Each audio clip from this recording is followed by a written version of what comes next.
මේ බොරැල්ල සියලු සාන්තුවරියන්ගේ දේවස්ථානයේ මීට අවුරුදු 4කට කලින් බොහොම සැලසුම් සහගතව බෝම්බයක් අටවලා අද දවස වෙන විට අවුරුදු 4ක් සපිරෙනවා. මේ දේවස්ථානයේ විපරම් කරපු ආකාරය CCTV කැමරාවල බොහොම ලස්සනට දර්ශනය වුණා. ඉතින් මේ පුද්ගලයාව ඇයි අල්ලගත්තේ නැත්තේ?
මේ බොරැල්ල සියලු සාන්තුවරියන්ගේ දේවස්ථානයේ මීට අවුරුදු 4කට කලින් බොහොම සැලසුම් සහගතව බෝම්බයක් අටවලා අද දවස වෙන විට අවුරුදු 4ක් සපිරෙනවා.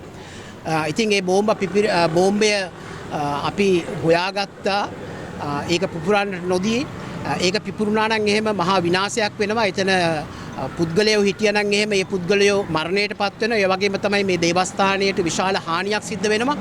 වාසනාවකට වගේ මේ දේවස්ථානයේම ආවතේව කරන ඒ පුද්ගලයා විසින් එම බෝම්බය සොයාගනු ලැබුවා. ඉතින් අපි කතෝලික සභාවක් විදිහට මේ මොහොතේ ඉල්ලුවා මේ පිළිබඳව පැහැදිලි පරීක්ෂණයක් කරන්නට කියලා.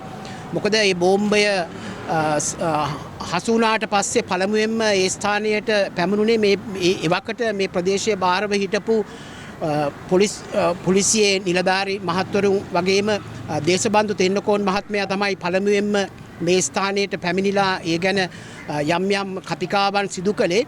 ඉතින් එතුමාගේ ඒ ක්‍රියාකලාපය පිළිබඳව බැරෑරුම් සැකයන් අපිට තිබුණා. ඉතින් ඒක නිසා අපි කිව්වා ඒ දේශබන්දු තෙන්නකෝන් මහත්මයා පිළිබඳවත් පරීක්ෂණයක් කරලා ඒ වගේම මේ සිදු වුණු ඒ බෝම්බ ඇටවීම පිළිබඳව යම්කිසි පරීක්ෂණයක් සිදු කරන්නට කියලා. නමුත් ඒ කිසි දෙයක් සිද්ධ වුණේ නැහැ. අවසානයේ සිදු වුණේ බෝම්බය හොයාගත්තු මේ දේවස්ථානයේ ආවතේව කරන ඒ පුද්ගලයාව අරගෙන ගිහිල්ලා හිරකූඩුවේ දමලා මාසයක් විතර නොඑක ආකාරයේ බලපෑම් කරමින් ඔහුව තබා ගත්තා. නමුත් CCTV කැමරාවලින් අපි දැක්කා මේ බෝම්බය අටවන්නේ වෙනම පුද්ගලයෙක්. නමුත් ඒ පුද්ගලයා පිළිබඳව පරීක්ෂණ ඉදිරියට ගෙන ගියේ නැහැ. නමුත් ඒ දවස්වල අපිට පැවසුවා, ඒ නඩු කටයුතු වලදී අපිට පැවසුවා එම බෝම්බය අටවපු පුද්ගලයාව අල්ලලා වරාය හිර මැදිරියක තබාගෙන ඉන්නවා කියලා. නමුත් ඒ පුද්ගලයාට මොනවද උනේ කියලාවත් දැනගන්නට අපිට ලැබුණේ නැහැ. ඒ පුද්ගලයා කොහෙන් ආපු කෙනෙක්ද කියලා අපිට දැනගන්නට ලැබුණේ නැහැ.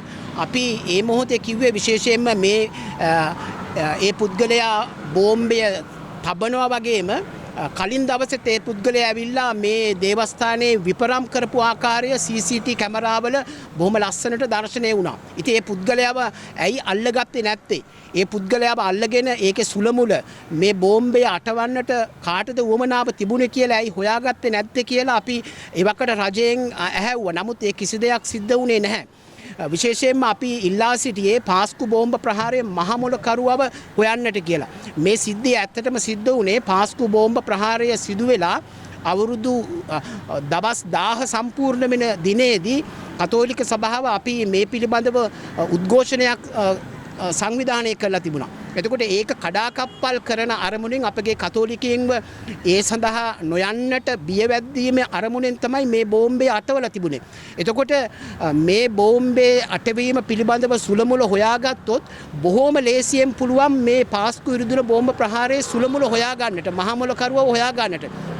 ඉතින් ඒක නිසාමයි අපි ඒ අවස්ථාවේ ඉල්ලා සිටියේ මේක කාගේ උමනාවකට සිද්ධ වුණේ කියන දේ පරීක්ෂණ කරලා හොයන්නට කියලා. ඉතින් ඒක නිසා අදටත් නැවතත් අපි මේ පත්තුණු රජයට, ජනාධිපතිතුමන්ට, ඒ වගේම පොලිස්පතිතුමන්ට කාරුණිකව අවධාරණය කරනවා මේ පිළිබඳව අවුරුදු 4ක් තිස්සේ මේ වැළලීලා තිබුණු අතීතයේ හාරවුස්සලා ඒ ෆයිල් උඩට අරගෙන මේ පිළිබඳව පරීක්ෂණ කරන්නට කියලා.